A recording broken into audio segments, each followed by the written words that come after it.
సుందరకాండ తాజా Telugu romantic comedy. Nara Rohit, Sridevi, Vijay Kumar, విర్తి వాఘాని ప్రధాన పాత్రలో నటించారు. వెంకటేష్ నెమ్మలపూడి దర్శకత్వం వహించారు. థియేటర్స్ కు వచ్చింది. చూద్దాం ఎలా ఉందో. కథ: సిద్ధార్థ్కి జీవితంలో అన్నీ ఉన్నా పెళ్లి మాత్రం చేయడం లేదు. ఎందుకంటే తన లైఫ్ పార్ట్నర్ లో 5 క్వాలిటీలు ఉండాలని కండిషన్ పెట్టుకున్నాడు. ఒకరోజు ఐరా అనే కాలేజ్ అమ్మాయిని చూసి ఆసక్తి పెరుగుతుంది. ఆమె తన చెక్ లిస్ట్ కి సరిపోతుందా అని తెలుసుకోవడానికి విజయవాడ వెళ్తాడు. కొంత పరిచయం తర్వాత ప్రపోజ్ చేస్తాడు. వయస్సు తేడా కారణంగా తొలుత సందేహించిన ఐరా అంగీకరిస్తుంది. కానీ తర్వాత వచ్చిన రివిలేషన్ అతని ప్రేమ కథను మలుపు తిప్పుతుంది. అతను ఇంతవరకు పెళ్లి ఎందుకు చేసుకోలేదు? ఆ 5 ప్రిన్సిపల్స్ ఏమిటి? వైష్ణవి పాత్ర ఏంటి?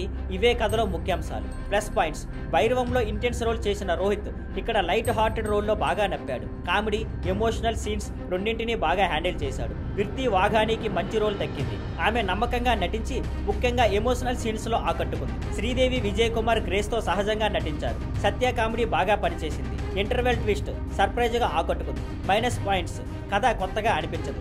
బాలీవుడ్ సినిమాలు గుర్తుకు తెస్తుంది. రెండో భాగంలో కామెడీకి ఎక్కువ ప్రాధాన్యం ఇచ్చి ఎమోషన్ను కొంచెం తగ్గించారు. కొన్ని సీన్లు అతి చేసినట్టు లేదా బోధించేలా అనిపిస్తాయి. కొంతమంది సపోర్టింగ్ ఆర్టిస్టులకు సరిగ్గా స్కోప్ ఇవ్వలేదు.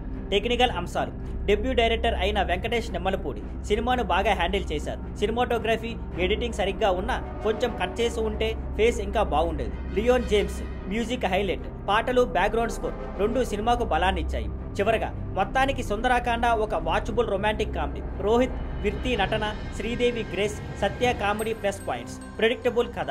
కొన్ని అతి సీన్లు మైనస్ అయినా ఫ్యామిలీకి తగిన ఎంటర్టైన్మెంట్తో ఉన్న సినిమా. ఈ ఫెస్టివ్ సీజన్లో తేలికగా చూసేయదగిన comedy movie. Thank you for watching. Please like, share and subscribe.